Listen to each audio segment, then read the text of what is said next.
Welcome to Theology, a podcast about theology with the G's. My name is Benjamin. And I'm Chrissy. We are the G's. We're the G's.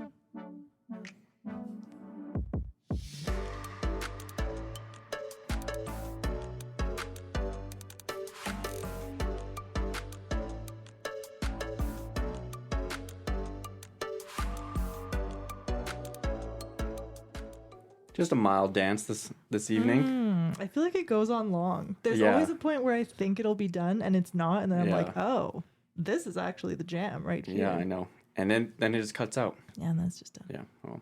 Okay, so I have this vivid memory when we were homeschooling. We homeschooled from like grade 5 to grade 10. We were not homeschooled. Yeah, so like me and my siblings. Yeah. We do these homeschool co-ops where we would like meet with other families and do like science or some other subject together. Mm-hmm. And one year we were doing art, and I had this vivid memory of we all had these canvases that we were painting, and I had in my mind what I wanted to paint, and then I went to execute, and it was so bad. Classic. It was just awful. I was like, I know what I want to do. Why won't my hands do it? And it was incredibly frustrating. And it was that moment I knew for sure I was not an artist and I was not creative. That still happens to me. Okay, so that was going to be my question. On a scale of like 1 to 10, when you have something in your brain that you want to put onto paper or some medium. Depends what it is, but if it's artistic, 3. 3. Okay. Most of the time I'm like, well, I've gotten to the age where I don't even try anymore because I know that I can't. No. Yeah. That's too bad. Well, today we are joined by a very special guest, somebody who I'm sure has the ability to put onto canvas what they have in their brain. At least a 7.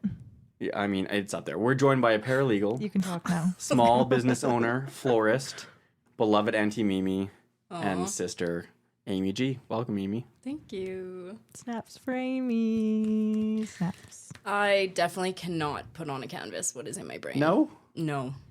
Okay, well. I'm so bad at painting. Okay, well. But like any artistic medium. Let's say your medium of choice that you feel the most confident in. Right now? Yeah. Well, no, don't. You don't have to answer that question. But if it is that thing, do you feel confident about your, like, what your result is going to be? Funny enough, no. Oh. No. Well, maybe then nobody has Except for doing my nails, like painting my own nails. Oh. And that's because I'm a perfectionist and I'm OCD and I take a long time to paint my nails. Okay. So you do paint your own nails, though? If I'm not actually getting them done. I was like, I don't think I've seen like self-painted nails on you in a long time. No, you haven't. Okay. But if I was painting my nails, they would look good. Okay. Okay. But I mean, okay, so we already said that you're a florist. You have your own flower business. You do have like a vision of what you want a wedding to look like. And then when you do it, does it look like what you wanted to in your brain? Yeah, it's 50-50. Oh. Okay. Well, sometimes it's 0-0 for me. Yeah, I guess it's better odds. But that is like kind of the love-hate relationship of doing any art. You just always have something in your brain, and it's really hard to make something that's in your brain. Yeah. Or sometimes it just comes out differently. Yeah. Yeah. Okay. But sometimes, yeah, but oftentimes, if it yes. does come out differently, it's probably really beautiful. Great. Yeah. That's the difference, I think. Is that it doesn't matter what comes out of me. It's going to be bad. And I just realized I forgot to do that craft with your kids this weekend. Shoot, yeah. Next time. It's okay. That'd be a good one if it comes out. Okay, so this Christmas, you and our sister Kristen, you saw like an Instagram reel. No, I was going to bring that up. No. This is like a classic example. Classic. Of like when we say creativity, people might be like, what does that even mean? Yeah. This is an example of what creativity versus non-creativity means. I come into the G household and Aimee and Kristen, this is like a couple days before Christmas, are like, look at our gingerbread house that we haven't built yet, but we made ourselves the gingerbread whatever, and it's stained glass, and there's like melted Jolly Ranchers that have been made into stained glass windows for this gingerbread chapel that they made the molds for. And it took them 5 hours just to do the like beginning part. Yeah, it was a lot of time. And you were so proud of it. Well, it was beautiful. It was Thank beautiful. you. You like I was assembled proud it. of it. You put like the little tea lights in it. And I could tell, but this is even pre-put together. Yeah. I'm like, that took Yeah. a long time for that to look the way it does. I mean, Chris and I are both perfectionists in that sense. So, Yes. yeah, we wanted it to be beautiful. And Yeah. we aren't going to settle for anything less. Absolutely. And that's just not something I would even think to attempt. And if I thought of it, I'd be like, I don't care. I mean, I saw the reel on Instagram before you guys did it, and I thought that would be cool. Yeah. No, I would never do Yeah. that. Yeah. Like no shred of desire in my heart. I mean, there was a slight desire, but then I was like, no, no, it would be bad. Yeah. But you guys did it, and it looked amazing. Thank It you. was beautiful. It And was it'll be even better next year. Oh man. Wow. Okay. New Oh, yeah. heights. New Yes. heights. Mm. Okay, well, we are going to talk about creativity, but first, as always, we give our guests a little bit of time to share their testimony, which is, and I've said this multiple times, and I'm sure I'll say it again, it's always encouraging to hear somebody's testimony, especially somebody you've even known for a long time. At our small group, we do this, we call it testimony in hot seat, so like maybe once every 2 months we have somebody share their testimony, and most of the people that share are people I've known for a very long time, but I've never actually heard their testimony kind of beginning to end. And there's just always things that I learn, and I'm always encouraged that the Lord saves and saves people in unique ways, but to the same gospel, to the same God. So, yeah, we're excited to have you share. Yeah. Thanks for being willing. Of course. It's true. Specifically because we've lived apart for so many years. We may have like known each other's lives up until like grade 12, or at least Yeah. your grade 12, and then you would have gone away, and then it's been kind of separation ever since. So Yeah. a lot of the things that you would know about my life, you'd either hear through the grapevine, like through mom, or maybe if I asked for prayer or something like that. But Yeah. there's lots you don't know. I'm sure. Yeah. Well, take it away. Take it away. Well, as I was just sitting here thinking about it, because I obviously wrote down some points I wanted to say about my testimony, but because we're talking about creativity, which I know eventually in this podcast I'll probably circle back to it, but because I was born with an injury, that has played in my brain such a significant like role as to like why I'm creative today. Yeah. Why don't you interesting. explain a little bit about the injury if people don't know? Oh yeah. So basically, when I was born breech, and then as I was like being born, my arm got stuck above my head, and If people don't know what breech is, baby is sorry. head up. That's okay. I'm just saying. Oh yeah, just in true. case, A just lot in of people case. wouldn't know that. Sure. Oh. Yeah, your feet come out 1st when normally your head should head be should- coming out yeah. first. Yeah. So my feet came out first, and I think I twisted in between, and my arm got stuck above my head. And I think my poor little body went into shock, so I stopped breathing, and the doctors panicked, and they ended up pulling me out. And so they like dislocated the bones in my arm, tore my muscles, and caused nerve damage in my right arm, which meant that effectively since day one, I've always been left-handed, which people always ask if that was by choice. And it's just, I guess, as natural as you becoming right-handed, maybe just a dominant hand that could do things. But, and now I probably should have done more research on this, but because I've been left-handed, that typically coincides with the brain, I think, as being like More activating creative. more of the creative sides of your brain. Yeah. But then not only that, it just meant that I couldn't do sports Sure, the same way that anyone else could do sports. And I think it made me become more like, what can I do with my hands and what can I be doing by myself almost, which I guess is already part of my testimony. Yeah. Because I've reflected you on that. said the like dislocated muscles and stuff and nerve damage, but like how severe would you say is the injury still? Because like Because it's mostly like arm weakness. yeah, At this it's point, more, you're not it's in a lot of mobility and strength. pain. Yeah, but I did have a surgery when I was 3 to help correct just like structurally how I was, because my arm was kind of twisted in, my muscles were really messed up. So I had a surgery when I was 3, and they basically like took my lats and put them over my shoulder blade to like help my arm adjust. And then even for years, I think even past 5, I couldn't lift my arm past like my waistline. Wow. And even to this day, like if I'm reaching up right now, like this is really hard. Yeah. Yeah. So like I work out with like 1 pound weights. Yes. Yeah. Okay. And my arm is strong. Yes. Yes. So it's mostly strength and mobility issues. Yeah, strength and mobility. So honestly, I think to this day it hasn't affected me that much, other than being able to play certain sports. Like I would love to play golf or baseball, or I don't know. Like I just can't. I've tried. I just can't. I wish mom put me in soccer. That could have been like the one thing I would have been really good at. Right. Yeah, but it's fine. It's never too late. It's fine. I've moved on. It's fine.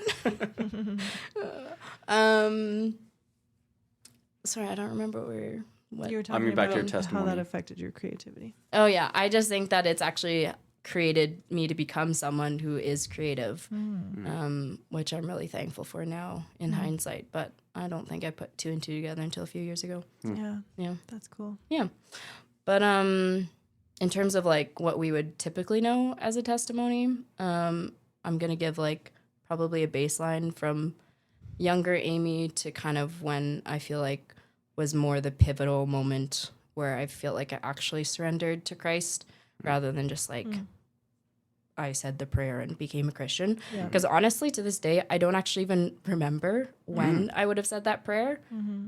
I think it probably was with mom when I was really young, like in our house, but it also could have been at like Moose Lake, Right. the camp that we went to growing up. But yeah, it must have been really, really young, because I, for as long as I know, have thought about faith and Jesus, and our whole family like have grown up in a Christian home.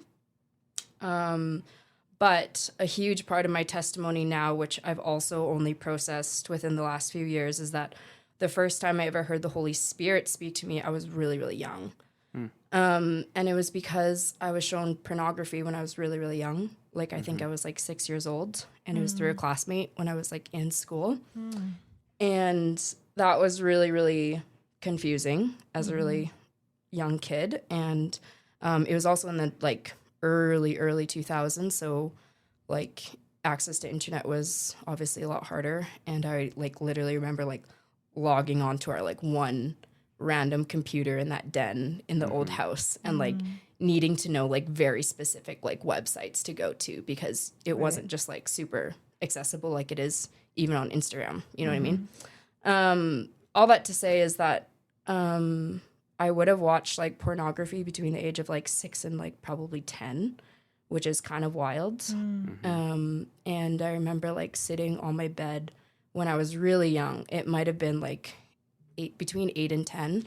Wow. Yeah. And I remember so clearly just having this like gut, like internal voice of like, Aimee, like you have to stop watching this. If you continue to watch it, it will eventually ruin your life. And I remember as a kid thinking, oh my gosh, like I think I really have to stop this. Like I just I don't know like what this is. But now in hindsight, like when I think about all the times the Holy Spirit has spoken to me and I've seen the fruit of that, it's been moments like this.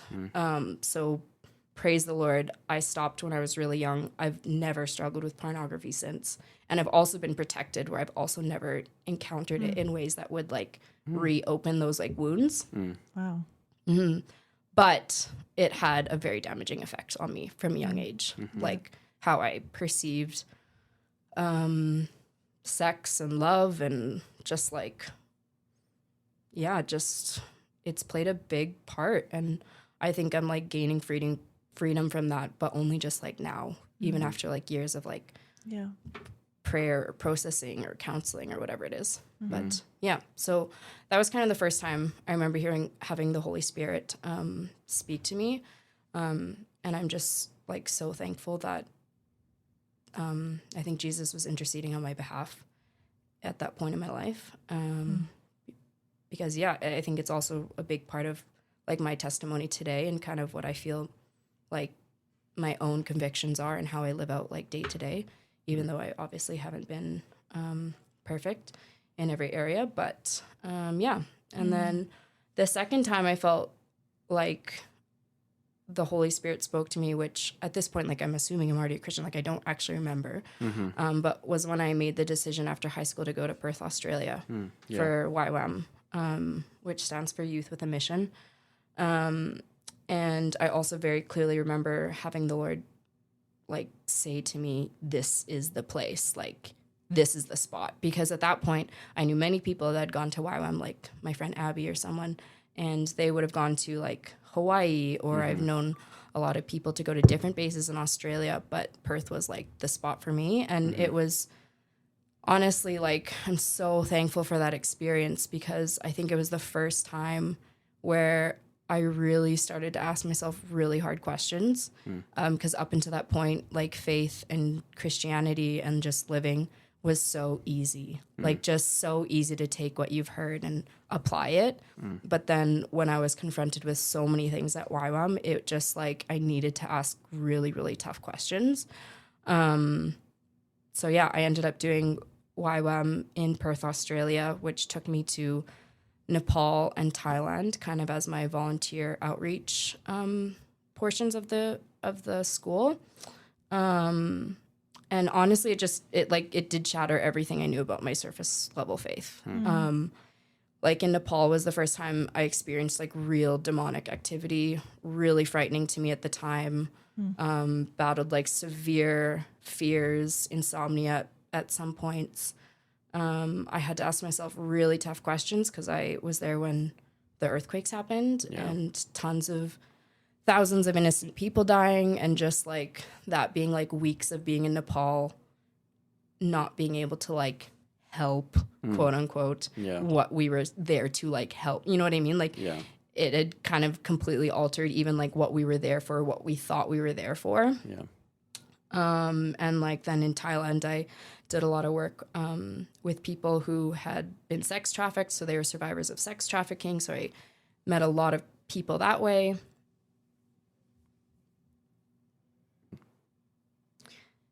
Yeah, so getting to know people who were sex trafficked and kind of getting to know their stories and understanding that I think that reality of life was pretty, I mean, there's so many things, but just eye-opening, obviously. And then, like, in Thailand, I met this guy. His name was Pat, and I always described him as, like, a modern-day, like, real-life disciple. And he kind of reminded me of Francis Chan, so I always called him, like, the Thai Francis Chan, which is really funny. But he was super impactful in my testimony, too, because he ran a halfway home in Thailand for youth criminals. So once youth came out of prison for whatever reason, he would help rehabilitate them, like help them find a job, help them with living, all those things. And so that was just like the most self-sacrificial thing I'd ever seen up at that point, that someone would give up so much to help people who might also just go back to whatever crimes they were committing beforehand. But in Pat's case, his testimony was like also the most shocking testimony I'd ever heard.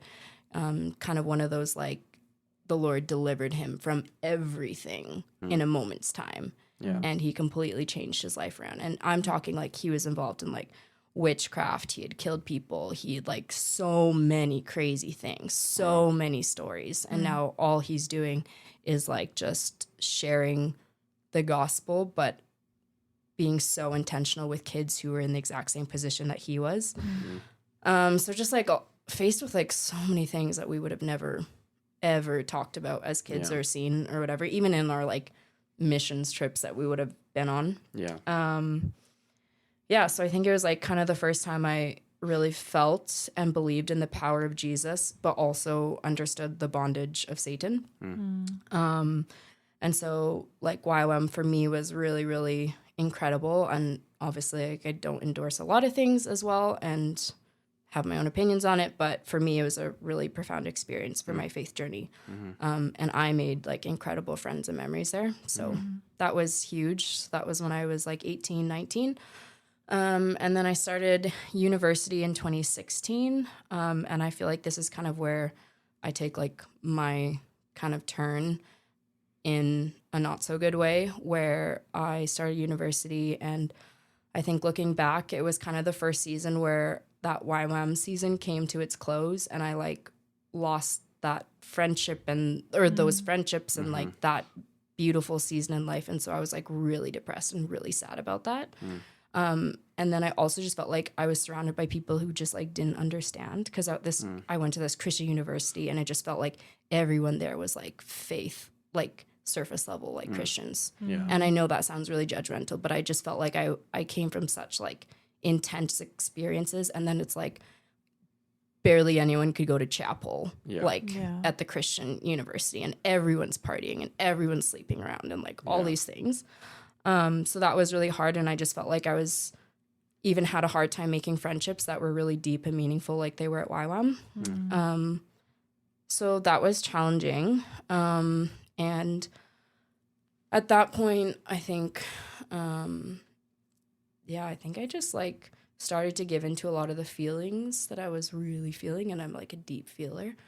And so when I think about testimonies, I think about age 22 kind of being a time age like 18 to 22 when I started to like fall away from my faith a bit.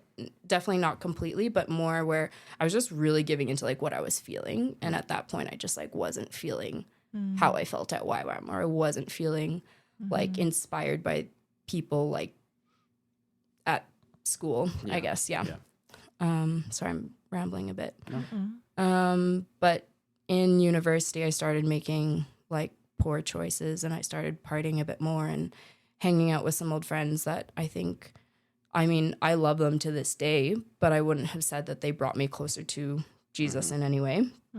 And so it was kind of only like, when I was 22, where I felt like I was in a long season of like hidden rebellion, that I kind of just hit rock bottom one day, and I was just like completely torn apart by like my actions that were grieving the Spirit. And I think it was just like a weird concept to think like, oh, I'd like gone through junior high, I'd gone through high school, I did YWAM, but like it was like even in university, after I'd had such a transformational experience, that I still chose to like walk away from like what I experienced. I was just like at that point in my life, which is already like, it's not that long ago, like 8 years ago now, but I was living in like a lot of shame and guilt. And I actually took it to my older sister, Skylar, who at that point was my only relative in BC. And I shared some things with her, and I shared it with her pastor actually at the time, and his wife, and they were kind of pivotal in helping me through kind of this darker season. Were you still at Trinity, or? I was still at Trinity. Okay. Yeah. So I was still living in Langley. Skylar would have been in Vancouver, and I just didn't really have anyone to turn to, I felt at that point. So I'm really thankful for Sky and just her wisdom, and also very thankful for my now pastors who had helped me through that time. But like, like we didn't really have a consistent church or community growing up, at least as like kids or people in junior high. I mean, like I guess kind of ironic. We did go to the same church our entire childhood, but that church went through so many different phases, like different pastors, youth pastors, no youth pastors. Yeah, it was just inconsistent. Yeah. And for sure, there was no one for me that I ever felt like I could confide in. Yeah. I think for the longest time, the church that we went to growing up really didn't have like a youth population. So like there was a period of time. Yeah, for sure. But it was like older. It was kind of like our sister's age, and we didn't get to partake in that. Yeah. So, and then when we had a few years, it was very short. Yeah, I remember it was short. good, but it was very short. Yeah. But yeah, I just like for sure don't remember having anyone I felt like I could really like confide in. I did have some friends at that point who were like really praying for me. But I mean, when you don't want to choose Jesus, you don't want to choose Jesus. And it's it's great. And I'm very thankful for the people that were praying for me, but it's like everyone has to come to their own space of like wanting Jesus.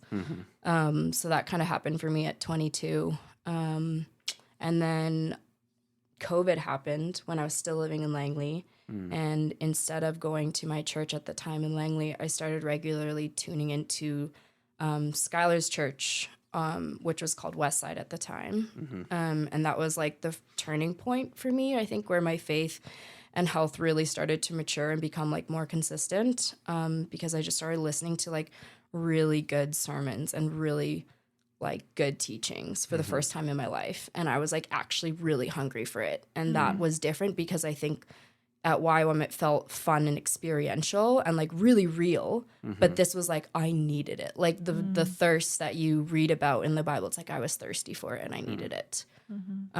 So yeah. And then after that, I moved to Vancouver and I've been attending the church ever since at least 2020. So 2021 was maybe when I was physically able to go back.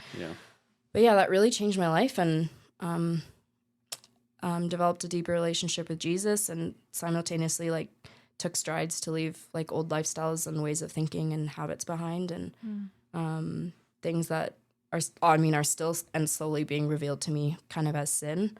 But I look back and I also just really praise Jesus for that like dark season in my early 20s, because I think for me, it truly woke me up. It like helped me step into like my purpose today that I believe as a Christian.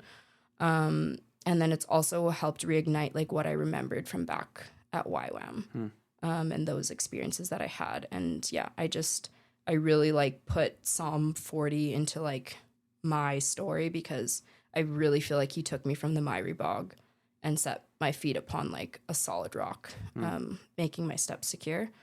So that's kind of like the general gist. And now I'm just holding on and being sanctified every day, every single day. And yeah, I would even say like the last 3 years, like they've been so beautiful and I feel like so much freedom has come from them, but they've also been like the most painful for me as well in a different way. Just like learning to surrender to Jesus each day is like really, really tough at times. And my pastor always uses this like acronym, which I hate acronyms. We all do, but it's like so good. And if he ever hears this, he's going to be like, yes, Aimee. But it's SWAP. It's surrendering, waiting on the Lord, annihilating sin, and pursuing Jesus. And if you have those like things in mind as you get up each day, I think you, become more like Jesus in that way. Yeah. So, It's good. It's good. Acronyms are helpful for a reason. That's why they stick around. Helps you remember. Yeah. SWAP. Do you think the like Skylar's help and the Menzel's help during that time? Shout out. Yeah. Hopefully they don't mind being mentioned. Was like an impetus for you staying in Vancouver and going to the west side? Yeah. Okay. Actually, that's very true. I think when people ask me if I'm going to move back home, I always say it's not off the table. But I just really love my church a lot. And I just really love how much I've grown at that church. And I just, like me as a person, I've never experienced that anywhere else. Yeah. So that would be like a really big calling from the Lord if he was like, no more. Like, this is not for you anymore. Because I think it'd be very purposeful for him to call me away from that. In this season of life, I still feel like he's blessing me with that. So, yeah. Cool. Yeah. Cool. Praise the Lord. It's crazy because, you're mentioning things. I'm like, oh, yeah, I do remember that. I do remember that. But, like, putting it together in the context of your story, not my story, is interesting, but also just encouraging that, God saves. And now, like, our trajectory of the Christian faith, we're all persevering to the end, but it's not always, like, up and to the right.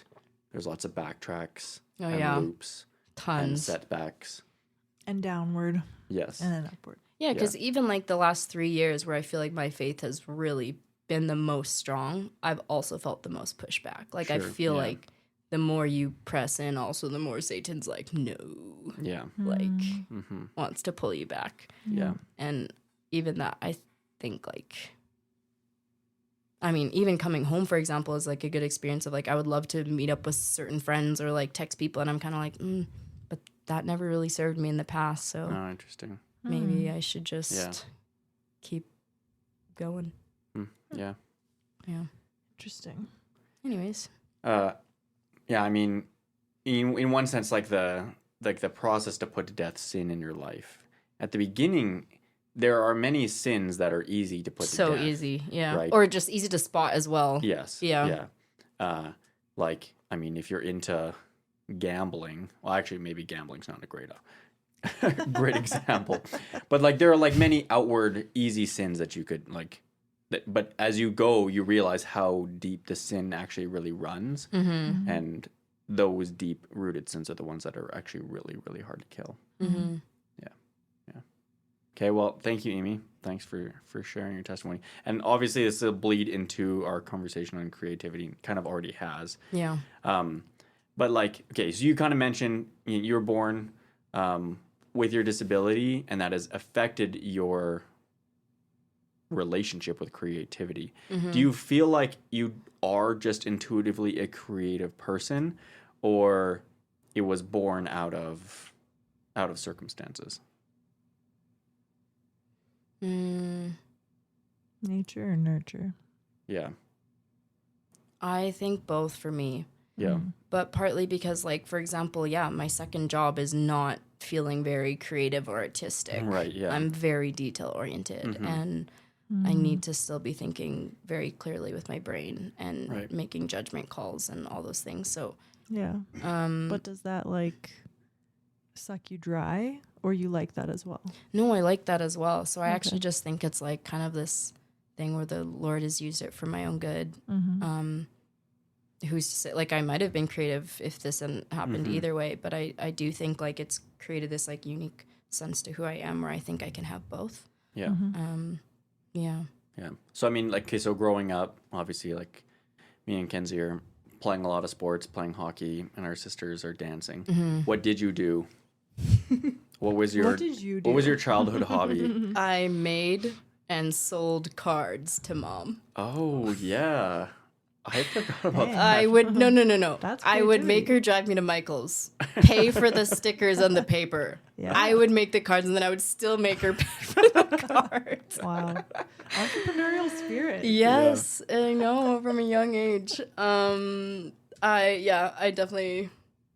I did that. No, I actually, in that sense, I think I actually just pressed in a lot towards my friendships. I don't know. I mean, obviously we all love our friends, but to me, like, my friendships were like the thing that I had, and I loved my friendships, and I loved my sleepovers, and I just loved being around people, and I loved hosting parties at our house, and like all the things, and I really did like gathering people together. And I think to this day, like, that is what I want. I want like meaningful, deep, like rich friendships, and I felt like that was something that I had as a kid growing up. I don't know if that felt as important to the other kids, but like, if I couldn't have a sleepover with Janessa every weekend, like, I was so sad. And the funny thing is, like, Ness is not that person, so she would need breaks from our sleepovers, and I would be devastated. I just couldn't understand it, like, whatsoever. Yeah. And we still talk about that. That's funny. Yeah. Girl needed boundaries. She had boundaries already. I was Yeah. like poking and Don't prodding. you love me though? Come on. Yeah. Have you brought that into adulthood, or like how has that come into adulthood? Yeah. I still really crave like deep friendships, and I mostly feel like that's like, I've always loved this idea of being a part of a group, and I want to be a part of a group, and it's fun to be part of a group, but then sometimes I feel lonely in a group, because if I'm not connecting with the people in the group on like a deeper level, Yeah. then I actually feel lonelier. And that's kind of been this weird thing I've been processing over the last few years as well, like, where I so badly want to be part of a group, but then I look at all my friends, and my friends are really like, they're so beautiful, and like those friendships are really meaningful. and I feel like I just have these like one-off friends everywhere, but not necessarily a group. Yeah. Yeah. Yeah. Yeah. And then other than that, like, I mean, I think I was just liked more niche things. I think like I really loved music in high school. Yeah, right. And I was always wanting to find the new music. And obviously I've been going to concerts for years, but like from an early age, that was like my thing. I loved going to shows and concerts. And yeah, I was just obsessed with music. And I mean, okay, so we all grew up, and actually I don't know this, we all grew up playing some sort of instrument, and you grew up playing piano. Do you still play piano at all? I try, and I want to pick it up. And I never want it to die, but I also am not putting much effort into it. I have a piano in my space, and I don't use it. Yeah. But if I do, I'm using it to worship the Lord. So yeah. Like, can you chord? Oh yeah. Okay. Oh yeah. I think mom and dad's like piano lessons, they did pay off. Okay. I still have a really good bass level, but I'm not like I'm still rusty. Yeah. Yeah. Yeah. Oh man. Well, because we bought this. Well, we were like given this hymnal that has like a lot of old hymns, but a lot of new hymns as well. And so many of them I just don't know in that hymnal, and I would love to be able to play them. Yeah. But it's a hymnal, so it's not really made for guitarists. Or I mean, you could, but that would be very hard. I'm like, I need to get into piano. Yeah. But it's like, do I have the commitment? No. Probably No. not. Yeah. Probably not. It's time. Also, it is time. Yeah, Yeah. for sure. Yeah. Yeah. Okay, so tell us a little bit about your flower business and how you got into I mean, I know you were trying to find a job in a florist, and anyway, yeah, kind of explain the journey to starting your own flower business. Yeah. Well, that was also unintentional. Okay. Weren't you doing something before? What were you doing Well, before? this is what I mean. I just love niche things. And when I Yeah. find something niche, I love it. But then I've always found I'm not like exceptional at these things. I'm always just like mediocre. So I kind of jump from like thing to thing being mediocre, but never like being an expert. That's very millennial of you. You're a jack of all trades. Yes, I am. And it is very millennial of me. And yeah, but that was the thing. So it's like, yeah, you guys know how much I love coffee. And for years, everyone thought I was going to open my own cafe. Yeah. And at some point, I probably thought that was the case too. And probably why I might have even decided to go to business school in the first place, which I never wanted to do business because I wanted to be a finance person. I really just wanted to learn more about business so that I could start something, not even knowing what that would be. Yeah. So it just so happened that during university, Skylar was buying a lot of flowers for herself from this one florist in Vancouver, and I would always go over to her spot and just love her flowers. And it just kind of like one day I was like, oh, I bet I would love like arranging flowers. And to me that was like a really like romantic idea. I did like a workshop, and I still have pictures of that. I think Skylar bought me a workshop for like my birthday one year, and it was so horrible. The flowers were so hideous, but I remember thinking it was such a beautiful thing that I'd created, so like I should do this. Yeah. So yeah, eventually I actually did go through this like 10-week course or something, or maybe it was 6 weeks. It was like an introductory floral design course in Vancouver. So like when I was still in school, I drove into Vancouver twice a week to do this like class. And honestly, it taught me nothing about designing, but it taught me, it taught me that I really liked using my hands in this way. What did they teach you? Like, Were you just like, so hideous. Design? No, like Google flower cake. Like they would literally give us like this flower block that we would just like put flowers in, and then eventually it just looked like a cake. Okay. Yeah. That's not floral design. So it was basically them just like letting you try to do something. Yeah, and maybe they taught me how to use a knife and like how to cut flowers and everything. But I wasn't learning design tips like really at all. Yeah. But it really did like make me be like, oh, I love working with my hands. And so yeah, I did that design course, and then I eventually, because of that, landed my first job at a flower shop. I think earning like $14 an hour, $15 when I was in university. Yeah. So sad. But that was also very helpful because I worked there for just over a year and I learned everything about like flowers themselves and kind of like how each flower needs something specific and different and how to keep them alive, and these flowers die faster, these flowers last longer. Like I learned a lot, which I am so thankful for. And then I also went through all the seasons of being a florist. So like during Valentine's Day, Mother's Day, like Christmas, like kind of all those things, and wedding season. So I got to know like how intense the hustle was for weddings. So I did learn a lot there. I'm really thankful for that. I also didn't really learn any designing at that shop. Okay. What were you doing? I know, right?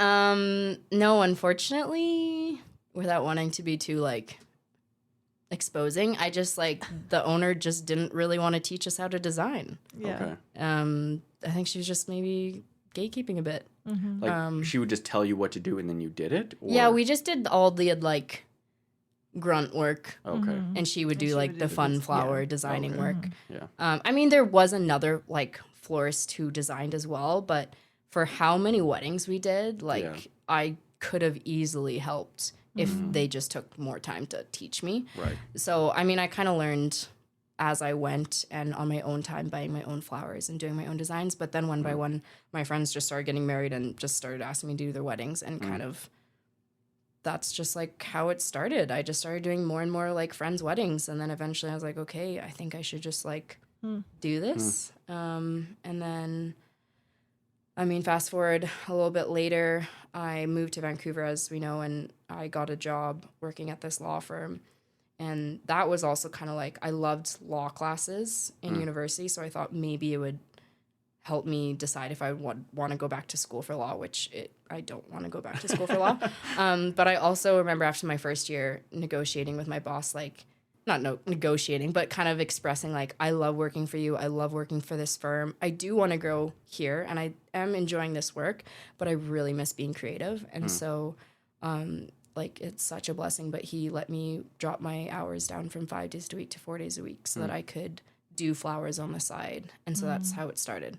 Yeah. I'm doing my 4 days a week at the firm and then doing flowers on weekends for weddings mostly. How, I mean, you do get to be creative, but it's also a business and a lot of work. Yeah. How, like, do you lose the enjoyment of just creating beautiful things because it is a business and it's a lot of work? I mean, I've definitely learned over the years because now I've completed 3 full business wedding seasons. Okay.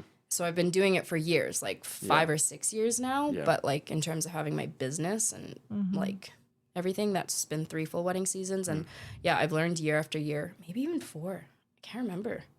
This might have been my 4th. First year, horrendous. I took on so many wedding events. I used that first year because I was working at the law firm and I hadn't negotiated the 4 days a week. I was using all of my vacation days to do weddings. So I didn't get a single vacation that year, and I was working like double time. So that was a lot. And I was so burnt out after that, and I spent hours on my couch that fall. It was so bad. And then the second year I got better and I learned, okay, you can't take on every event. And then by third year I figured out, okay, if you're going to work the 2 jobs, you can only do 2 weddings in a month, and they can't be back to back, because if I do back to back weekends, I'm like getting 0 time off for like 3.5 weeks.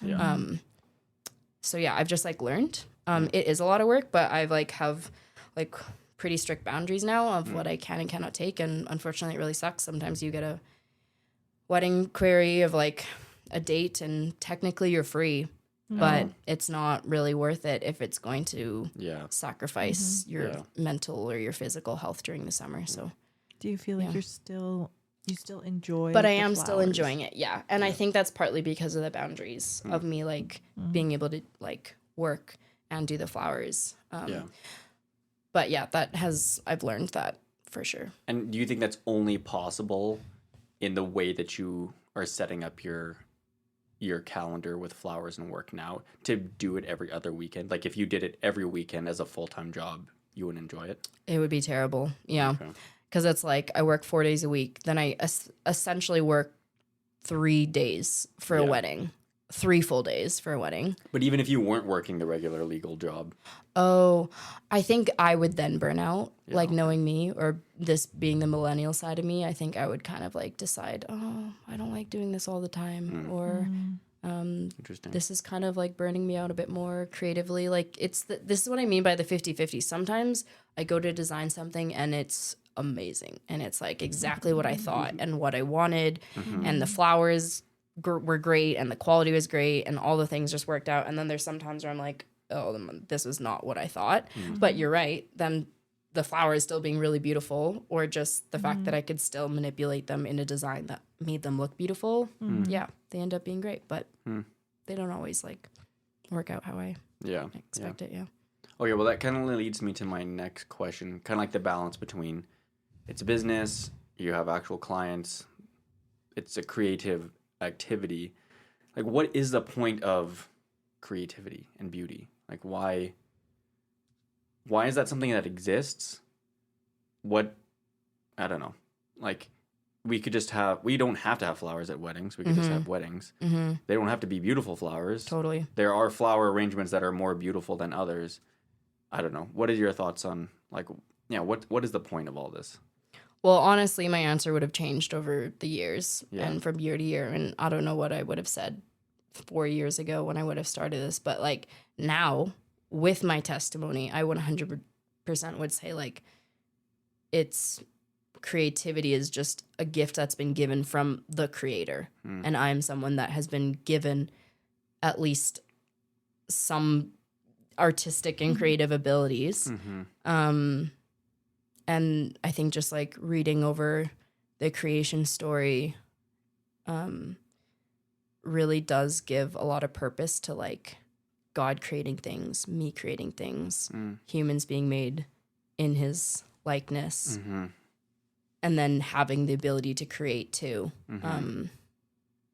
So I don't know, like obviously like God created the thousands and millions of different varieties of everything, like butterflies, flowers, plants, animals. And so he takes so much joy in them and he says that it's good.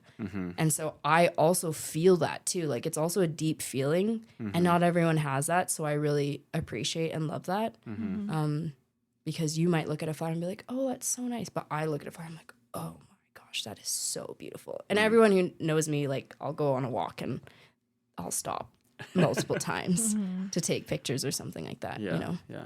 No, it's interesting because, like, I mean, we know God as creator. That's actually, like, one of the first ways that he reveals himself to us in Scripture. But I don't know. For some reason, there's, like, a disconnect in my brain between creator and creativity.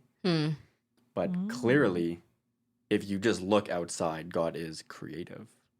Like, he could have made us all look the exact same, or... Yeah. You didn't have to make butterflies. He didn't have, like, he came up with monkeys. He came up with so many different frogs. varieties of monkeys too. He came up with the fact that tadpoles turn into frogs. Yeah. And like that whole process. That's you just have to like start watching Planet Earth with like a biblical lens to be like, holy my goodness. It's like it's not like God, like there was already a template for all the stuff and he just like created it.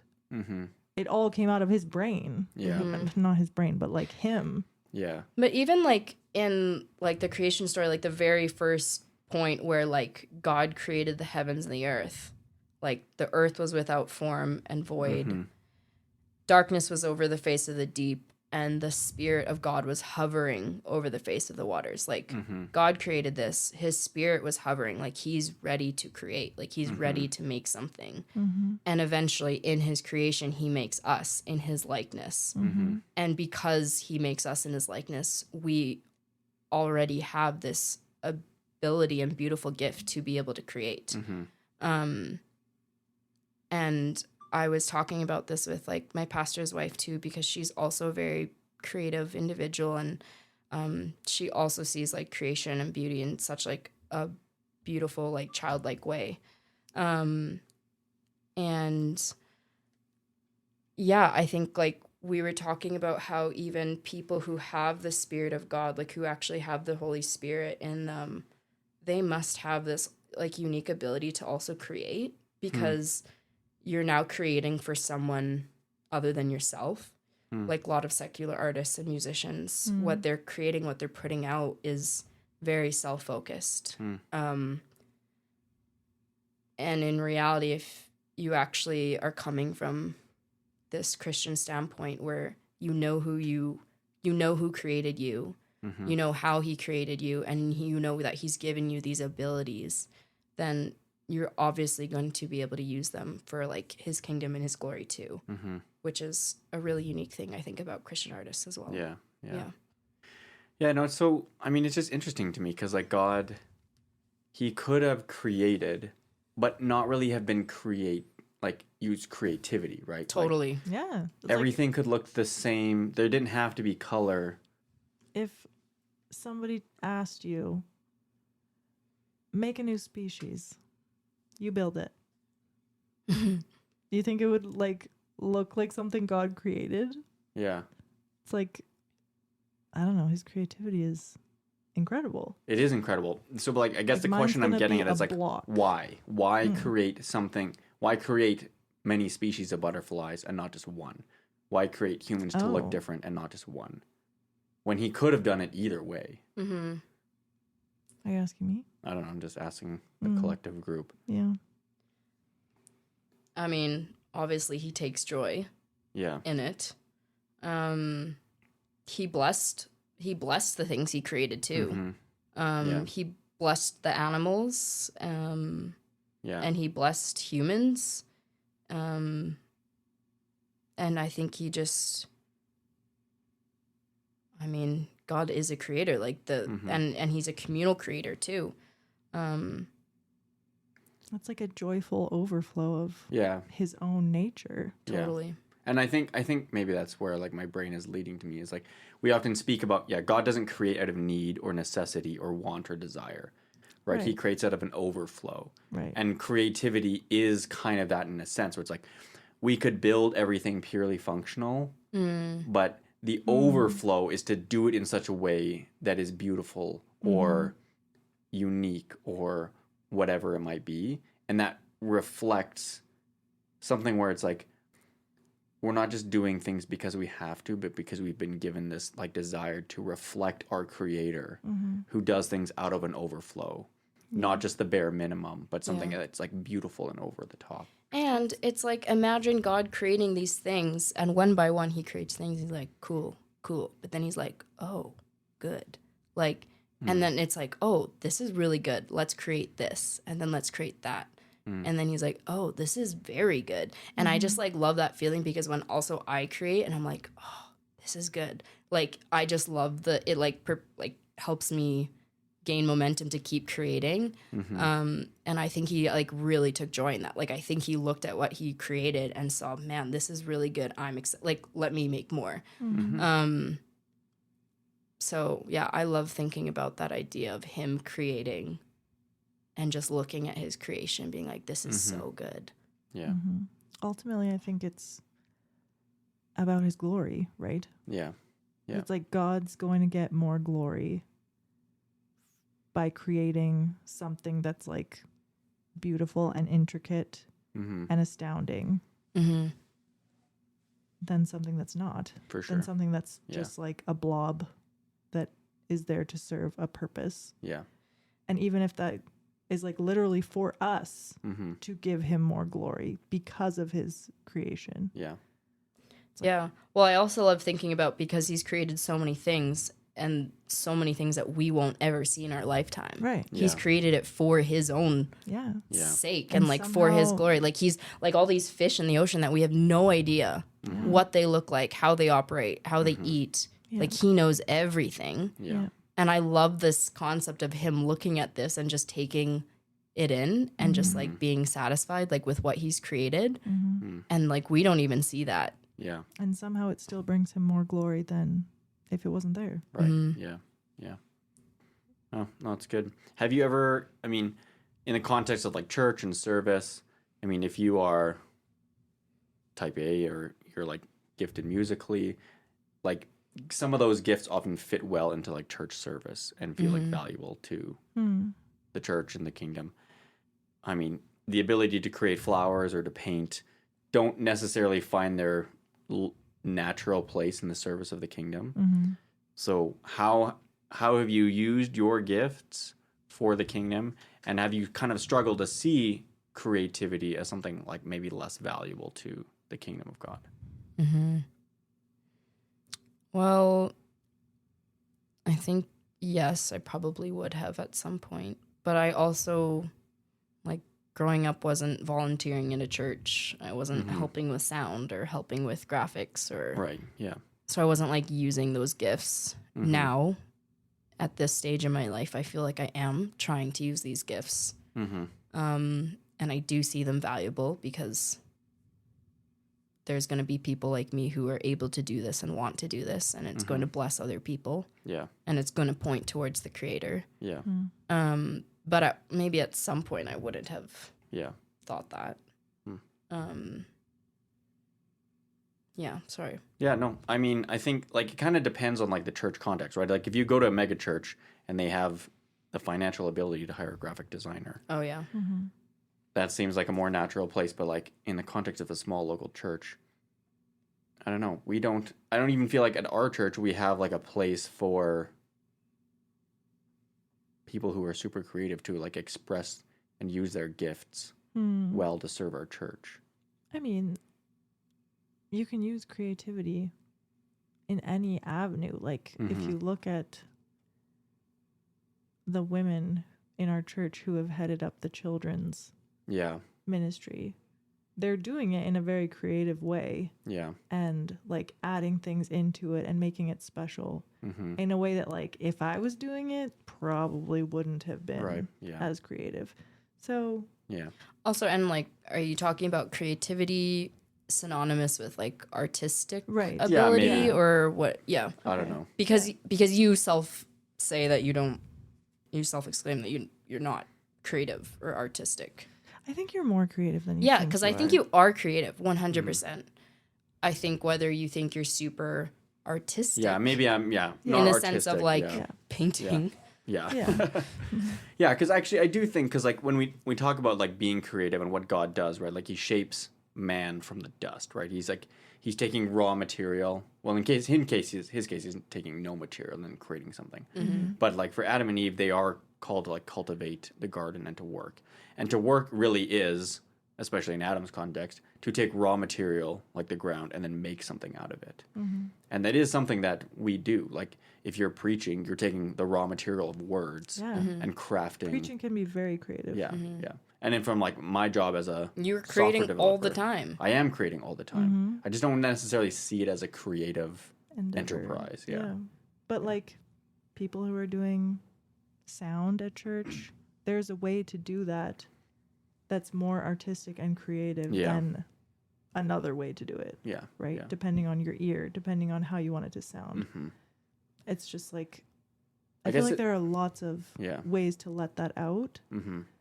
And creative people are the type of people that will find those ways to just like express that in whatever they're doing. Yeah.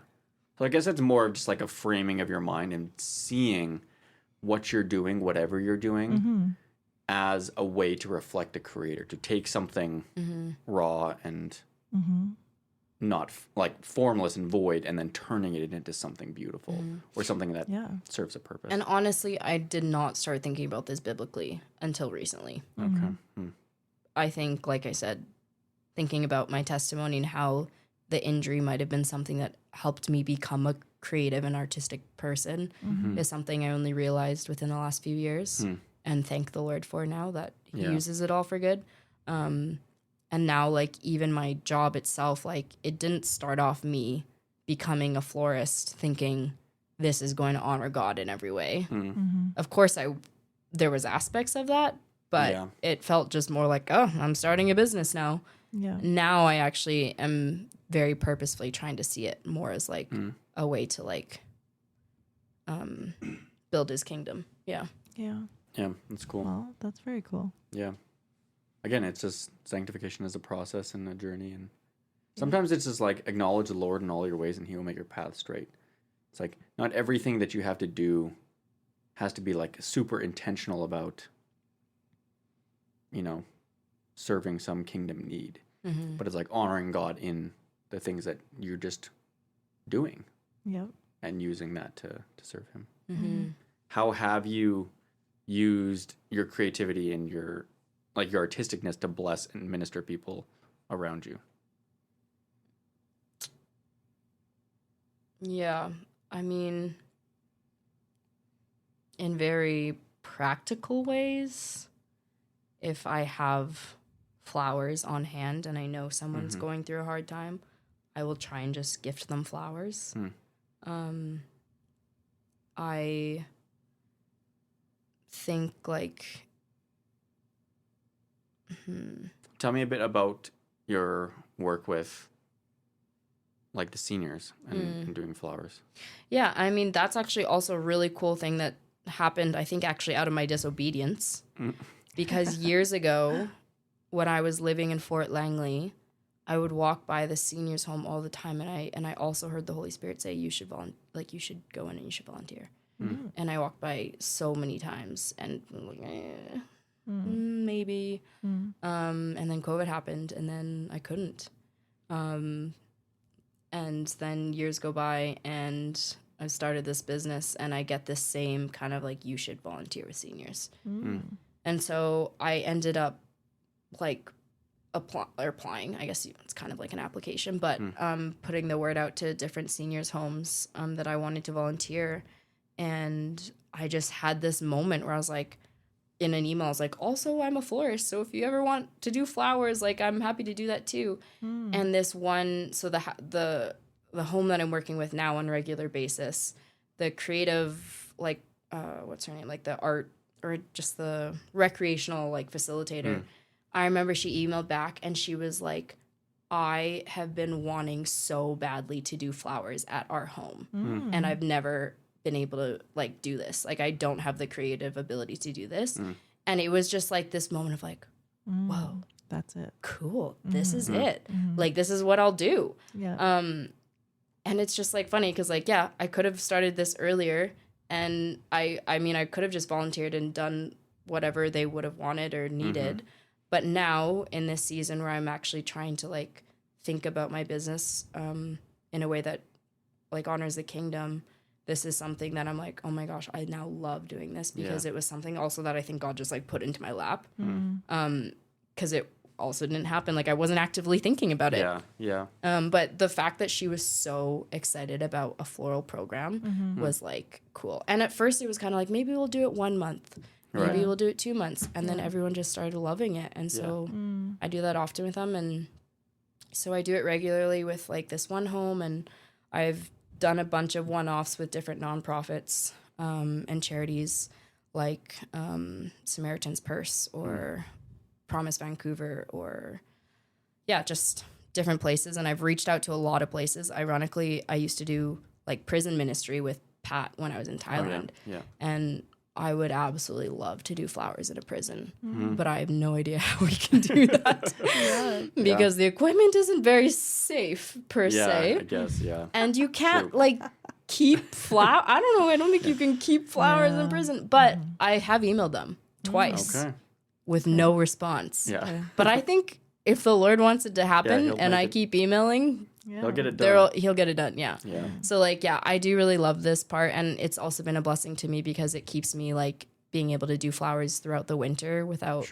Because I need a break from the wedding season. That's mostly in the summertime. So and I just really love it. I just love connecting with these seniors and bringing them flowers and helping them create, and it's been really beautiful. That's cool. It's amazing. Well, we're going to put you on a hot seat before you go. I have some hot seat questions for you. Do you? I like to do a lightning round. It's kind of like our lightning round. When I say we do hot seat and testimony at like our small groups. So testimony and the hot seat is just we're going to pepper you with questions. It should be like a one-word answer. Okay. Or a sentence. A short answer. And it doesn't have to be like, profound. It's whatever just comes in your Pops head. in the mind. Yeah. Okay. Ready? Okay, well, so first... I'm going to close my eyes right now. The first question that we always ask people is... What? No, nothing. Go. Okay, the first question that we always ask people is pulp or no pulp in your orange juice? Okay, my instinct is no pulp. Okay, all right. My instinct is no pulp because we were a no pulp family. Yes, But I kind of like pulp. Oh, okay. Just right. come around to the pulp. You can do either. Some days it's pulp, some days it's no Okay. pulp. All right. Wow, that's a unique person. Yeah. Yeah. Usually there's a very cut and dried. Okay, so now we're gonna do flower stuff. Okay. What's the worst flower to work with? Oh. The first thing that came to mind is this flower called Tweedia. And it is really cute, but it secretes this like milky sap. It looks like milk coming out of the flower when you cut it. Yeah. So if you like Like a slice it by dandelion. accident or kind of, but it's super sticky. Ooh. So I've had like people request this flower and it's very hard to work with. Like, that's It's no-go. just your hands are so sticky. Just processing the flowers and getting them ready to design with. And then I just feel like it's just there's such a small flower for just like little not worth reward. it. Yeah, there's just not enough Yeah. reward for it. So yeah, that's hard to work That's with. funny. Okay, what's the most overrated flower? I'm gonna get in trouble for Yeah, this. do it. People love peonies. Mm-hmm. And I do love peonies. Like I do. I do. But you don't. But they're also like they can still be really hard to design with, specifically if you want them in a bouquet because they're like huge. They are ginormous. Yeah. But then there are so many different varieties of peonies, so I think it just depends on like which one you're talking about. And I do love ruffly flowers, and they have so many ruffles and so many petals. So yeah, I just think that was for some reason one that took me a bit longer to be like, Yeah. why are people so obsessed Get with over them? it already. But then there's this like one like type called the Coral Charm peony. And they're like, I think one of Skylar's favorites as well. And they start like super vibrant, like coral pink, like bright pink. And they're massive. They're like the size of your face with like a yellow center. And as they age, they lose their color. So they go from really bright pink to like white. And just seeing the progression of that and just seeing them like die is so beautiful. Interesting. And they're really beautiful. Yeah. Cool. Yeah. Okay, what's your favorite flower right now? What's your vibe right now?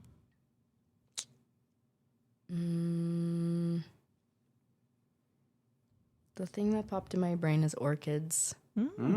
But Have you come around on orchids? Yes, this I'm so glad you brought that up. This is another fun thing that's been really hilarious to see myself over the years is that there's so many flowers I used to hate and like hate because like orchids, for example, Yeah. there was like only this one kind of orchid that people would purchase growing up. And we had them like all over our house. And as a kid, I looked at them and I was like, this is so ugly. Your mom loves an orchid. But you look at them, and you're like, these look like aliens and they're ugly and they don't smell. And they're super hard to keep alive. Yeah, and I just could not understand it. And so, yes, growing up, I 100% did not understand it. But now I just see so much beauty in them because they're so intricate and there's so many different types and they don't just come in the ones that like Mom and Kristen always had around the house. Sorry, Mom. Sorry, Kristen. Yeah, and they last so long. Yeah. And they fill up an arrangement really well and they've got height and there's just so many different varieties. And so I love orchids. And yeah, like that's like one flower. I used to hate tulips. I love tulips now. Kind of. Great. Yeah. Okay, now we're moving out of the flowers. No more flowers. Okay. Well, actually, this kind of has to do with flowers, but dream color palette. Oh. Let's say a bride is like, I don't know what colors I want for my wedding. I'm gonna base it on the flowers. What like 4 colors are you wanting to put together? What do you Right now, Sure. I am really loving like, and it is trending right now, but I am really loving like the deep burgundy plum. That Who is really doesn't, though? trending. It's so beautiful. But the thing is, it is hard to photograph, so that's why you actually still need to keep it with some brighter flowers as well. Yeah. So I think I love the contrast of having elements of like deep burgundy and then With like lighter pinks and like maybe like a peach or something like that, some green. love. People don't really see that works together, but you definitely need the contrast there. Well, at least for photos, I find. Great. Yeah. Love it. What's your artistic medium of choice? I mean, besides flowers, like let's say high school art class. And your Oh. teacher's like, you can do a project in anything. Oh. So, I mean, what are the options? Yeah, Paints, can you give me options? Whatever you want. sketching, pencil, Like, crayons, Yeah. crayons. I really, Digital really. media, Oh. marble. You want to chisel marble? We did do the sand. What is it? Sandstone? What are they called? Oh. I don't know. Limestone. Limestone. Where we like sanded down jade? those stones, but they came in blocks. Oh, yeah. Yeah, shoot. What would that be? Like, I they're liked like that. green. It's like green stone. Like Jade. small. It wasn't jade because it would be too expensive. But I don't know. I like. Clay? I do love clay. Yeah, Mm. and I wish I wish I could be a in pottery, but my arm just oh, can't do it. Yeah. that's sad. Yeah. Okay. What's the best concert you've ever been to? You're a concert girly. You love a Do you know how show. many concerts you've been to? It's I can't say. I do have them written down. Oh, wow. Cool. It used to be a flex, and now I just look at my retirement savings. No one will want me because I've spent so much money on concerts. Best one.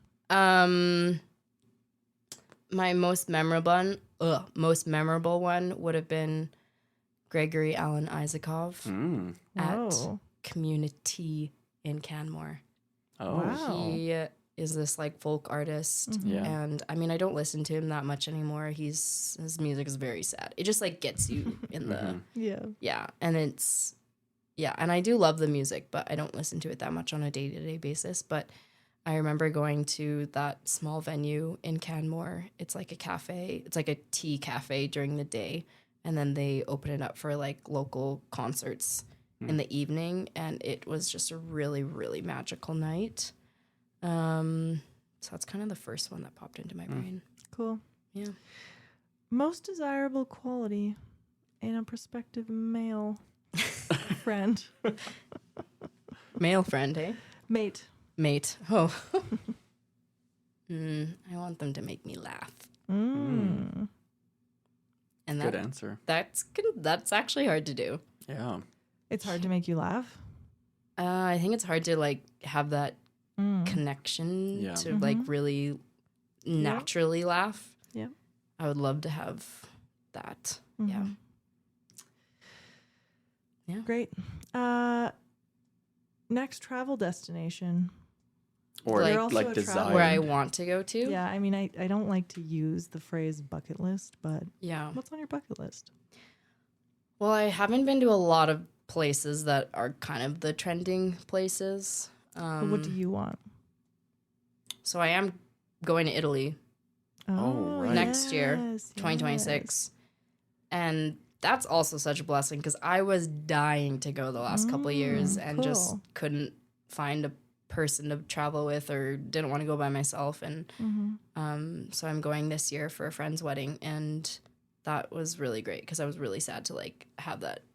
Like every year that goes by, I'm like, oh, I guess I'm not going to Italy, but yeah, I'll be going there, and that was truly on the bucket list for a long time. Great. Yeah. Let's do Wow, last. so many. I know. I know. Last one. This will be the last one. The best Disney Pixar flick. Right now, it's A Bug's Life because Yeah. I just watched it like a month ago, and it's so good. It's so That's good. good. And then you Yeah. but you don't realize the main character how much he irks you. Yeah, because he's a total dud. Yes, he is. He actually did lose all the food. It was his fault. As a kid, you're like, oh no, Yeah. they're all so mad at him. And you're like, as an adult, you're like, He's kind of an idiot. yeah, that was on You're a you. weird contraption, man. Yeah, that was on you. For sure. Okay, I love it. Well, that's it. That's it. Can I ask you guys one question? Oh, sure. One. Okay. One. If you do know your favorite flower, what would it be? Oh, Ben's like, I can't even think of flowers. Okay, see, the thing is, you mention all these flowers. I'm like, I've never heard of that. I And don't. then you mention, like, it didn't- doesn't photograph well. It's like, I would have never thought of that. Yeah. Well, I mean, babe, does that surprise us? You should know this, Ben. You photograph. That's difficult. But I really love like foxgloves. Yes, but don't eat them. They're poisonous. I won't. Don't But, let your like, kids eat them either. I won't. And I'm any future aspiring. I'm going animals. to tell you a goal of mine because if I say it, maybe it'll happen. I really, Are really. we speaking things into existence now? Yeah, that's for another That's good episode. theology. I really want to grow like a small cut flower garden next summer. Oh my gosh. Oh my gosh. Sorry. Yeah. I know we're trying to Yeah, wrap this up, we can but talk deets, can you but- please plant chocolate cosmos? I'm- That is I'm one of going my to plant yes. cosmos. But That's do you know my they number one. smell like chocolate? No, but That I is can do why that. they're called chocolate cosmos. They literally smell like chocolate. well, It's phenomenal. Like add when them to God my was list. creating, God was like, I'm gonna make a Yeah. flower Yeah, that smells like chocolate. And no one had even made chocolate at that point. yeah. That's pretty incredible. I also know that dahlias are like, it's like everywhere, but I love a So dahlia. beautiful. Yeah, they're I great. Love them. They're so pretty. I need to Google all these flowers after this. I'll show you later. Yep. I mean, I probably know what they are. Yeah, totally. Then just say orchids. You would. I You'll see- come around I to don't it. actually No, really like don't say orchids. Oh my gosh. orchids. Oh my gosh. Okay. You're gonna have to win me over on the orchids because I'm where you were 10 years ago. I'll do that. Okay. All right. Okay, Take us well, away. thank you, Aimee, for sharing your testimony and coming on. We have been tremendously blessed by your creativity, Yeah. I mean, you did the flowers the for flowers our at our wedding. Mm. which is just a fun memory. and hopefully you thought they turned out. We loved them. Yeah, I did. I Okay. love them. That's great. Okay, I don't know if we actually mentioned any resources. Maybe just mention the name of your business and where people can find you if they need flowers for their wedding. Advertise. For our 17 listeners, you can advertise yourself. Florals in progress, like work in progress. Floralsinprogress.com. On Okay. where are you? .com as the website, and then on Instagram. Instagram is at Florals in Progress. Okay, so mostly just Instagram. Yeah. 2 sentence. Why Florals in Progress? Why that name? Oh. I stole it from a friend. Oh, great. Like literally you No, stole not it? Okay. actually. I just was like, in reflection, I was like, yeah, I probably got the idea from her because she was doing a project and she just called it just work in progress. Like that's just what Okay. it was. Okay. But then in my brain, I could not figure out a name, and I just love this idea because I struggled a lot with like insecurity in my abilities. Yeah. And so I liked the idea of being in progress because you're always learning and you're always taking steps forward, and they might be big or small, but they're going to also be courageous steps, or you need vulnerability for it and all the things. I just love this idea of being in progress, and you're always going to be in progress. And also flowers change so much. So Yeah. yeah. Great. Amazing. Okay, well, thank you, Aimee. Yeah. Thanks for having me. Okay, well, that was Theology.